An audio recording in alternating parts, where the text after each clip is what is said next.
반갑습니다. 여러분, 프로토 교수입니다. 스포츠 모든 경기를 매일 분석 및 조합픽 공유 중에 있습니다. 영상에 공개되지 않는 정보들도 정보방에 입장하시면 확인하실 수 있으니 참여를 희망하시는 분들은 영상 하단 고정 링크를 통해서 아무 조건 없이 자유롭게 참여가 가능하니 많은 참여 부탁드리겠습니다. 또한 가족방 참여 시 초보 베터 분들을 위한 소정의 베팅 지원금까지 제공 중입니다. 훌륭한 분석과 조합픽까지 매일 제공 중이니 서둘러 하단 고정 댓글 누르신 후 연결되는 페이지 한번 더 클릭하시고 채팅 걸어주시면 상세하게 안내 도와드리겠습니다. 첫 번째 경기는 바르셀로나 대 오사수나 한번 살펴보겠습니다. 바르셀로나는 지난 라운드에서 베티스를 잡고 레알 마드리드와 격차를 유지했다. 상대의 퇴장이 있었다고는 하지만 모처럼 폭발적인 화력을 자랑했죠. 레반도프스키는 이 경기 연속골을 성공했고 하피냐가 상대의 수비 라인을 절묘하게 무너뜨리며 승부의 쓸개를 박았다. 그로 인해 레알 마드리드와 승점 11점 차를 유지했는데 남은 6경기에서 승점 8점 이상만 따내면 자력으로 우승할 수 있습니다. 오사수나는 베티스와 카디스를 연파하며 순위를 끌어올렸지만 지난 라운드에서 소시에다드에 패했다. 레잘 조우리의 징계 결장 속에 고메즈와 키케의 공격 조합을 가동했는데 마무리가 다소 아쉬웠죠. 그래도 이번 시즌 라리가 중위권 팀 중에서 가장 인상적인 성적을 내고 있다. 리그에서도 8위에 올라 다음 시즌 유럽 대항전 출전에 도전 중이고 코파델레이에서는 우승을 노리고 있습니다. 오사수나는 아리단과 비달, 산체스 등 리그 최고 수준의 수비 라인을 가동해 리그 선두 상대로 승점을 노릴 것이다. 그러나 아라우호와 크리스텐센, 쿤데 등이 나서는 홈팀 상대로 역습으로 해결할 선수가 부족합니다. 하피냐와 안수 파티, 토레스의 지원 속에 레반도프스키가 공격을 이끌 바르셀로나가 승리하고 1위를 더 공고히 할 것입니다. 두 번째 경기는 알메리아 대 엘체 한번 살펴보겠습니다. 알메리아는 레알 마드리드 원정에서 라자로와 로버톤의 골이 나왔지만 사실점하며 패했다. 그 경기에서 승점을 따냈다면 잔류 경쟁에서 우위를 점할 수 있었겠지만 시즌 더블을 노리는 팀을 넘긴 어려웠죠. 그래도 아직은 강등권 팀들과 승점 2점 차를 유지 중이기에 잔류에 대한 희망을 이어가고 있다. 이 경기에는 지난 주말 교체로 들어왔던 팀의 주전 스트라이커 루이스 수아레스가 정상적으로 선발 출전해 공격을 이끌 것입니다. 엘체는 지난 주말 라요 바에카노를 대파하고 신락 같은 희망을 이어갔다. 그러나 자력으로 잔류를 확정할 수 없는 힘든 상황이다. 남은 6경기를 모두 승리하며 발렌시아가 전패를 당해야 극적 잔류가 가능하죠. 때문에 우승부는 의미가 없고 무조건 공격적인 축구로 승리를 노려야 한다. 오렌테와 피델, 보이 등 골맛을 본 선수들이 모두 출전할 것입니다. 라요 바에카노 전에서 엘체가 기분 좋은 승리를 거두긴 했지만 시즌 내내 원정 경기력은 최악이었다. 안정적으로 수비 라인을 유지하며 나설 수 없는 경기라는 점도 감안해야 합니다.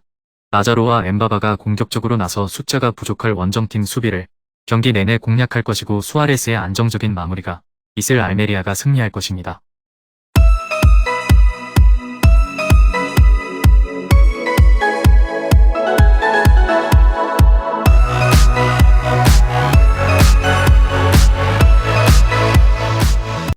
세 번째 경기는 프라이부르크 대 라이프치히 한번 살펴보겠습니다. 프라이부르크는 리그 최강인 바이에른 뮌헨을 원정에서 제압하며 포칼컵 준결승에 진출했다. 비록 유로파에서는 아쉽게 탈락했지만 자국 내 컵 대회에서 우승에 도전할 기회를 잡았죠. 리그에서는 우니온 베를린과 같은 승점으로 4위를 달리며 다음 시즌 챔스 출전도 노리고 있다. 그리포와 휠러, 도안 등 공격진의 마무리가 안정적이고 긴터가 버티는 수비 라인은 선두팀보다도 낫다는 평가를 받고 있습니다. 라이프치히는 이번 시즌 포칼컵 우승이 간절하다. 리그에서 아직 가능성이 남아있긴 하지만 5위로 밀리며 챔스 출전이 쉽지 않기에 포칼컵에 대한 의지를 불태우고 있죠. 지난 주말에는 최근 흐름이 좋던 호펜하임을 제압했는데 부상에서 돌아온 팀의 에이스 은쿤푸가 결승골을 터뜨렸습니다. 프라이부르크가 라이프치히 상대로 고전한 건 사실이지만 이 경기는 홈의 2점을 노릴 수 있다. 또 패싱 게임에 강점을 보이는 원정팀 사엘로 에게슈타인과 회플러 등 중앙 조합이 경기의 분위기를 내주지 않을 것입니다. 선제골 허용에 대한 부담이 크기에 두 팀이 수비적으로 나설 것이라는 점도 감안해야 합니다.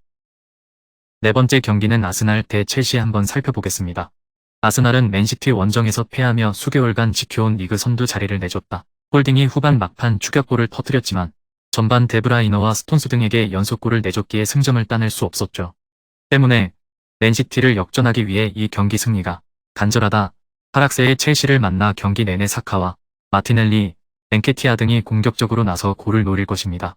첼시는 램파드 체제 아래서도 전혀 반등하지 못하고 있다. 직전 경기에서는 중원의 안정을 위해 코바치치와 페르난데스, 갤러거와 캉테 등 중앙 미드필더를 4명이나 투입했는데 공격의 창의성이 떨어졌죠. 모드리크와 오바메양, 펠릭스와 마두에케 등이 연속적으로 교체 투입됐지만 분위기를 바꾸지 못했다. 최근 5경기에서 승점 1점 추가에 그치며 강팀다운 모습을 전혀 보이지 못하고 있습니다.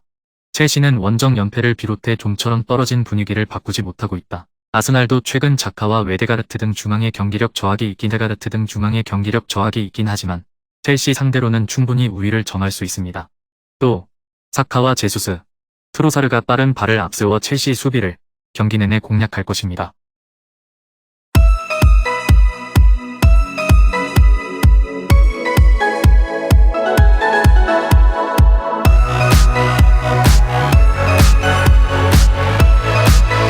다섯 번째 경기는 툴루즈 대 랑스 한번 살펴보겠습니다. 툴루즈는 이번 시즌 승격팀으로 리그왕에 참여했다. 그러나 FA컵에서 낭트를 잡고 우승하며 최고의 시즌을 보냈다. 지난 주말 경기가 있었는데 전반 23분 만에 3골을 폭발하며 대승을 따냈죠.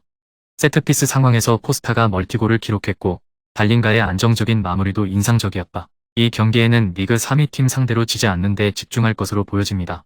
랑스는 리그 3위지만 아직 챔스 진출을 노릴 만한 상황이다. 2위인 마르세유와 승점 차이가 4점에 불과하기에 이 경기를 승리하면 한 점 차로 좁힐 수 있고 남은 경기도 5경기나 됩니다. 게다가 지난 주말 경기가 없었기에 오펜다와 소토카, 크레딧 등 체력적으로 힘들 수 있었던 선수들이 충분히 휴식을 취하고 경기에 나섭니다. 툴루즈가 컵대회 우승 트로피를 따낸 이후 기분 좋게 돌아온 홈경기지만 그 경기 이후 충분히 휴식할 시간이 없었다. 아부쿠랄과 달린가, 댄 부만 등 주축 선수들이 벤치에 대기하고 오나이오와 디아라, 시에로 등 로테이션 자원들이 나설 수 있습니다. 토마손과 포파나의 안정적인 공격 전개 속의 경기 분위기를 주도할 것이고 오펜다가 기회를 마무리할 랑스가 승리하고 마르세유를 더 추격할 것입니다. 마지막 6번째 경기는 소시에다드 대 레알 마드리드 한번 살펴보겠습니다. 소시에다드는 오사수나 원정을 승리하고 챔스 진출에 한 발 더 다가갔다. 워낙 탄탄한 수비를 잘하는 오사수나를 상대했기에 고전했지만 쿠보가 교체로 들어와 중요한 골을 넣으며 팀의 승리를 안겼습니다. 그로 인해 5위권 팀들과의 승점 차를 유지했다. 비아레알이 무서운 기세로 추격 중이긴 하지만 6경기가 남은 상황에서 승점 5점 차로 앞서 있기에 쉽게 역전당하진 않을 것이다. 단, 이 경기에서 승점을 따내야 추격에서 더 자유로울 수 있습니다. 레알 마드리드는 부상에서 돌아와 해트트릭을 기록한 벤제마를 앞세워 알메리아를 완파했다. 벤제마가 빠진 경기에서 지로나에 패하며 AT 마드리드의 추격에서 벗어나지 못했기에 의미가 있는 승리였습니다. 최근 비니시우스 이상 가는 영향력을 보이는 호드리고는 다시 한 번 공격 포인트를 기록했고 세바요스의 중원 지원도 안정적이었죠. 이 경기 이후 연달아 코파델레이 결승과 챔스 준결승이 기다리고 있지만 3일 이상의 휴식일이 있기에 굳이 로테이션을 돌릴 이유가 없습니다. 소시에다드는 지난 라운드에서 멀티골에 성공하긴 했지만 웨야사발과 쇠를로스, 페르난데스 등 공격진의 마무리는 최근 불안하다. 호드리고와 발베르데의 지원 아래 벤제마가 공격을 주도할 레알 마드리드가 승리할 것입니다. 금일 경기들은 이렇게 알아보았습니다. 좀 더 다양하고 많은 정보를 원하시는 분들은 영상 하단 댓글에 링크 클릭 후 문의하시면 아무런 조건 없이 정보방 입장 가능하니 입장하셔서 정보 받아보시길 바라겠습니다. 그리고 영상에서 리뷰하지 않은 디테일한 정보와 조합픽은 매일 교수 정보방에서 공유하고 있으니 꼭 참여해보시길 권장드리며 이번 영상은 여기까지 하겠습니다. 시청해주셔서 감사드리며 늘 여러분들의 건승을 기원합니다. 감사합니다.